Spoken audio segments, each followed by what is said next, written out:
I first bought Lisa the Painful RPG in one of the Steam sales.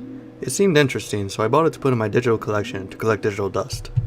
It wasn't until sometime later when I watched a clip of the Fisherman court scene when I started to really get interested in it. When I read up on what the game had to offer, I was shocked by how dark and deep the game was willing to go. I had a hard time actually playing the game, easing myself in by watching videos and reading more about it until I eventually dove right into it. I found that my mind was filling in the blanks with far worse imagery than what was actually in the game, and that the game handled its themes with the gravitas it deserved, without sacrificing its sense of humor, and it would use a whiplash-like effect to its advantage, enforcing those themes on the player through its storytelling and gameplay. While I want to focus more on its two sequels, I still want to touch on the original game. While it was originally just titled Lisa, every other game in the series ended up sharing that same title, so it was later changed to Lisa the First. It's a rather short game, focusing on Lisa's attempts to escape Marty, her father, and his abuse. While she is unable to do so physically, she might be able to mentally, as a majority of the game takes place in her mindscape, littered with evidence of repressed, but not at all forgotten evidence of Marty's abuse. Physical, psychological, and sexual. The game shows clear influence from Yume Nikki, another game where a female protagonist wanders a mental landscape filled with subconscious imagery and figures. While it's a solid premise, Lisa the First is, to be blunt, not very good. While Dameline did a good job with creating a unique appearance and soundtrack for the game, you're not really doing much of anything in it, just running from Area A to B, trying to find the item that'll let you continue on to Area C. It's also much more blunt in its imagery, showing everything but the act of abuse itself to the player. This isn't completely a bad thing, since the bluntness makes it hard to misinterpret what it's trying to say. It's been over a decade and I'm still not sure what Yume Nikki was supposed to be about. Lisa the Painful RPG, the sequel, takes place almost entirely after the events in the first. While the events of the game itself happen chronologically, there's several flashbacks and hallucinations throughout it to fill in the backstory. The game begins with the protagonist Brad Armstrong as a child, getting beat up by bullies to protect his friends. At this time he can't be much older than 10, and is living with his father Marty and his baby sister Lisa. Here he suffers abuse from his father, and is forced in some way to be involved with his sister's abuse as well. Sometime later, the events of the first happen, and Lisa meets a boy named Bernard who would be her boyfriend. She then forces Bernard to mutilate an animal's paw with a buzzsaw, and then her, in hopes it will make Marty not want her anymore. This ends up failing, and she kills herself sometime later, most likely by hanging. Meanwhile, Brad was able to grow up, move out, and start a dojo for kids which Bernard attends. He never heals from the abuse, and abuses painkillers to cope. He meets a child watching his lessons named Dustin, and lets him join in and eventually adopts him. Dustin would have his face cut off by Bernard, and is later disowned by Brad. Afterwards, a man named Dr. Yato causes an event known as the White Flash, which kills off all women and leaves the world as a desolate wasteland, in an attempt to become a god. A drug appears at this time called Joy, which causes the user to feel nothing, and also causes them to eventually turn into a horrible violent mutant, which can be controlled by Dr. Yato through a special trumpet, but would otherwise act out on their innermost desires. The rise of this drug is due to Bernard, now known as Buzzo, and his gang. He was initially working under Dr. Yato, but would leave to further torment Brad, as he viewed him responsible for Lisa's suffering and death. Here, Brad becomes addicted to Joy, and eventually finds an abandoned child. This girl is actually Nancy Yato, Dr. Yato's daughter, which he left for Brad to find, hoping that her presence as the last woman in the world would cause enough chaos to have everyone kill each other off, or turn into Joy mutants for him to rule. Brad would adopt her as Buddy Armstrong, viewing her as a second chance after Lisa, and keeps her hidden away from the world and teaches her how to kill. She is eventually discovered and kidnapped, which kickstarts the game proper. As he travels across Oloth, searching for Buddy, he recruits numerous oddballs and perverts and slaughters anyone who gets in his way. Buddy winds up in the hands of several different people, including Buzzo, Marty, and the Rando army, whose leader is Dustin, now going by the moniker Rando. This leads up to the final confrontation, where Brad kills his party members, shatters the Rando army, and beats Rando, only for Buddy to tell Brad that he hurt her the most. Brad then seems to die, only to turn into a Joy mutant and corners Buddy in a hut, which leads directly into the final game, Lisa the Joyful. The Brad mutant is stopped by Bernard, giving Buddy a chance to escape, where she meets the still living Dustin. He decides to help her since he still believes her to be the future of humanity. He takes her to a list, where the names of the strongest leaders of Olaf are listed. Buddy, who has been taking joy in becoming increasingly more violent and unhinged, decides that to take control of her own life, she has to kill everyone who will control her, so that she can rule Olaf.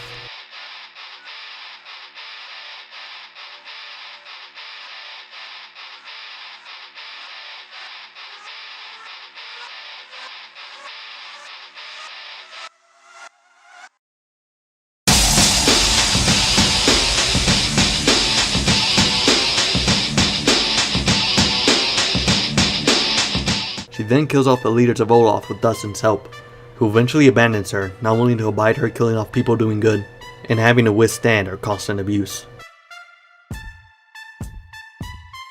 Dustin later dies as bait and a trap for her.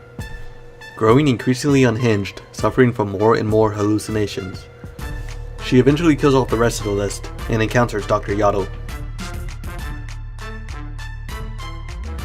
Buddy fights Dr. Yato, but ends up hallucinating images of Dustin and Brad, and is forced to come with terms that her father wasn't the sole source of her abuse, and that his actions were genuinely out of love.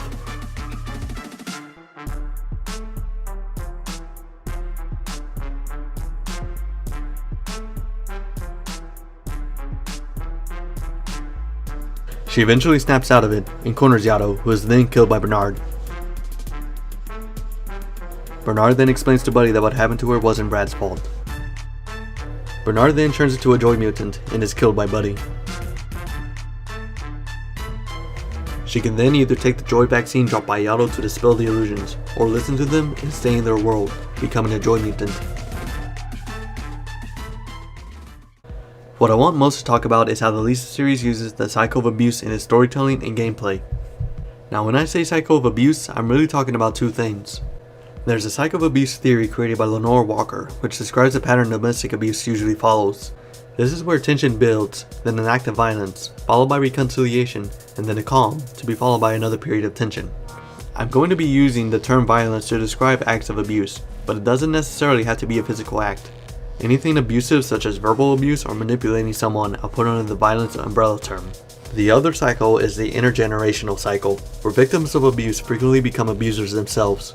We can see most of Marty's abuse of Brad and Lisa through environmental storytelling, along with the brief interaction at the beginning of the painful, but not enough to see a full cycle. We can, however, see a cycle with Brad and Buddy, where Buddy tries to sneak off. We can see the brief tension rise as Buddy sneaks off while Brad's sleeping, then the violence when Brad catches her, implicitly yelling at her.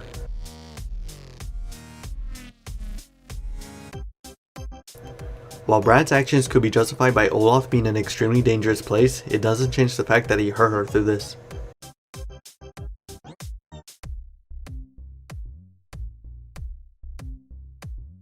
This is followed by reconciliation with Brad attempting to quit Joy and making him ask for Buddy to take her outside, bringing it into the calm phase.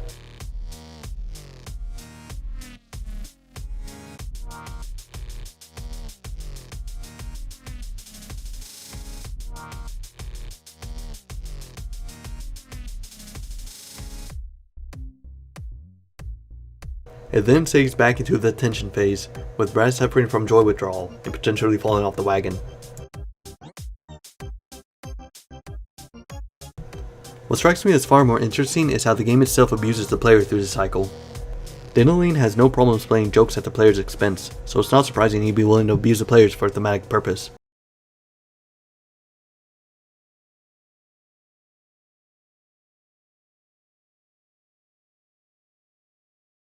We'll use the Wally segment to illustrate this.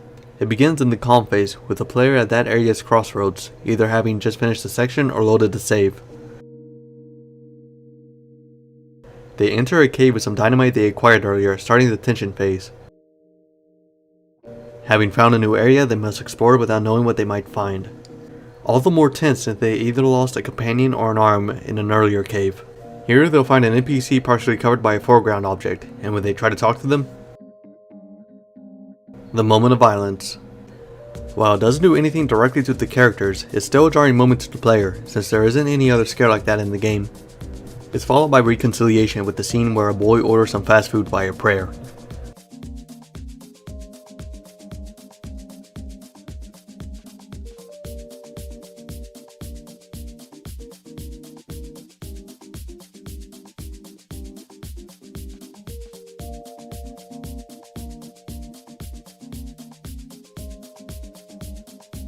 This then leads into the calm where the player encounters a mini-boss of two fast food workers / bodyguards.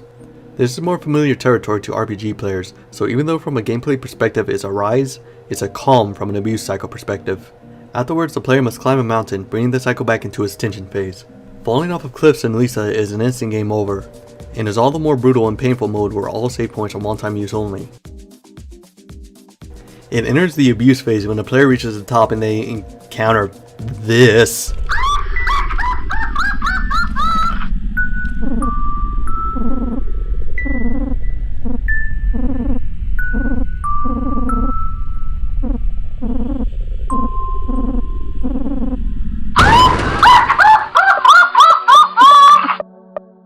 This is further escalated by Wally having the ability to insta-kill companions, permanently removing them from your party. It then drops back to reconciliation with a save point being right after the fight, and having it be a man dressed as a crow rather than an actual crow. All the acts of violence against the player, the instant game over pits, the instant kill moves that can remove companions forever, the entire Russian roulette scene, all leading up to a conclusion that makes the entire story futile, all serves to reinforce its themes of abuse by directly abusing the player, all through its gameplay. As for the intergenerational cycle of violence, that's kept almost entirely in the context of the story. There's a clear line of abuse from Marty to Brad, to Buddy, then to Dustin and everyone else around her.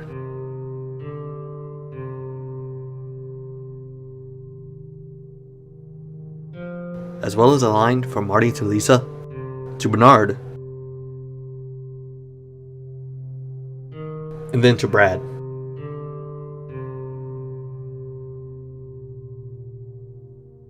The direct cause of Marty's abuse seems to come from neglect, fueled by the grief of his wife passing away.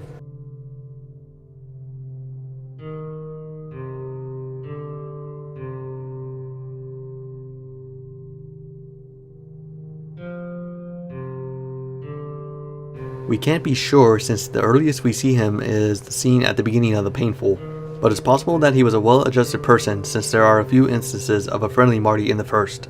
And he seems to genuinely care for Buddy, having switched from grieving for his wife to grieving for Lisa. I also think he's broken free from the abuse cycle at this point since he's implied to not have a joy addiction, but I'll talk about that later. The overt and aggressive style of abuse Marty used on Brad resulted in a more subtle form of abuse used on Buddy, but it was still present as abuse. What this cycle uses to trap his victims in it is the sense of unfairness so prevalent in it.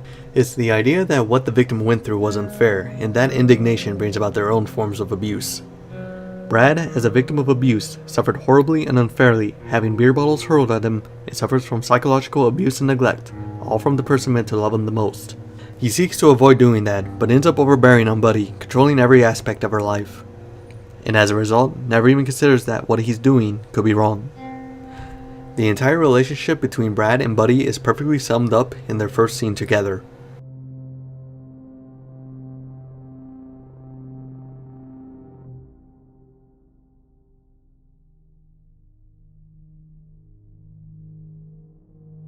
Having found Buddy crying and being unsure what to do, he tosses her into the air a few times. This seems to be working, but he ends up dropping her. He tries to console her, and his actions are genuine, but it doesn't change the fact that he hurt her, and he can't undo that.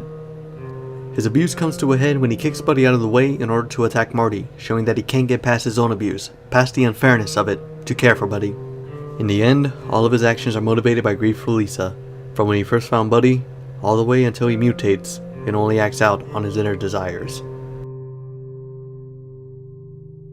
When he does mutate, there's an act of unfairness to the player. Even if the player takes the option to never use joy, Brad still churns. Much more subtly, however, is that whether or not they have Brad keep his arms, the mutated form is armless.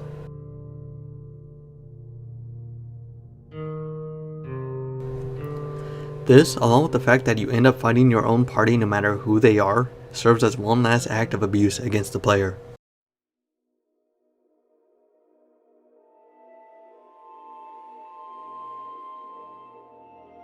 Buddy, having grown up surrounded only by imprisonment and violence, immediately comes to the joy-filled conclusion that in order to take control of her own life, she must kill anyone who would have power over her. The unfairness of her abuse causes her to lash out at everyone around her, those that deserve it, those that don't, and even Dustin, who has only tried to help her, having gone through his own abuse through Brad and had managed to break out of this cycle.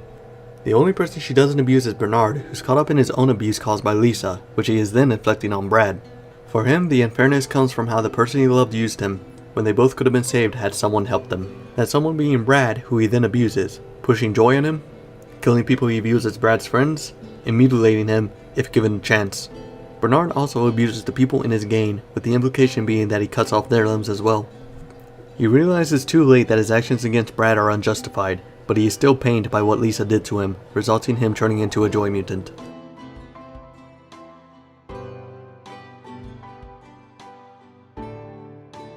I don't believe that joy is meant to be viewed as just a made-up drug for the setting. The game has no problem showing alcohol and painkiller abuse, so I doubt heavier drugs were too taboo to talk about. While they're used in the plot to explain the mutants, they could have also been explained as a side effect of the White Flash, or any other plot device Stan Lee might have come up with. Now, I think the joy here represents a person's hold in the cycle of abuse. Brad and Buddy both suffer from addiction, whether or not the player actually uses any joy on them. Bernard ends up mutating, so he was also a user. Dr. Yato was probably not a user, but he did create joy. Dustin isn't a user, and he's the nicest person in Olaf. Marty also seems to not be a user, and he's found protecting Buddy, as well as regretting how he treated Lisa. Mind you, I'm just going by what the game is telling me. I don't really think Marty redeemed himself by what we're shown on screen. Rather, I think the game is saying that abusers are people as complicated as anyone else, and that you can't strictly judge them by the abuse they inflict on others.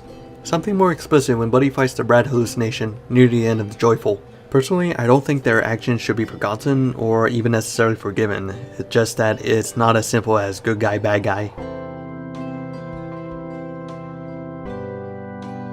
The most important part of this theory happens at the end of the Joyful, when the player is given the choice for Buddy to take the Joy vaccine or to live out in her hallucinations.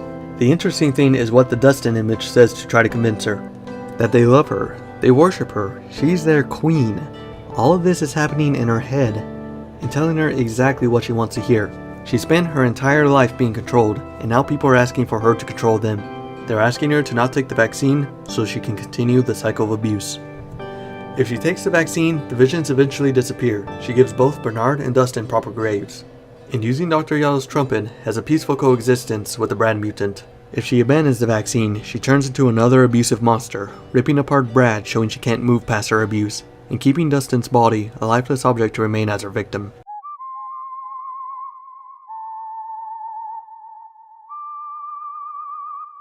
The main theme of the games is overall pretty heavy, but it still has a bunch of both genuinely funny and darkly humorous moments as well. The character designs for everyone and the soundtrack is great. I describe it as the best music at the worst party you've ever been to. So even if you haven't played the game and just completely spoiled yourself on everything by watching this video, I'd still encourage you to get it, since it's probably the best RPG Maker series out there. There's definitely some hard bits and cheap deaths to be found, just don't walk away from the experience carrying your anger around.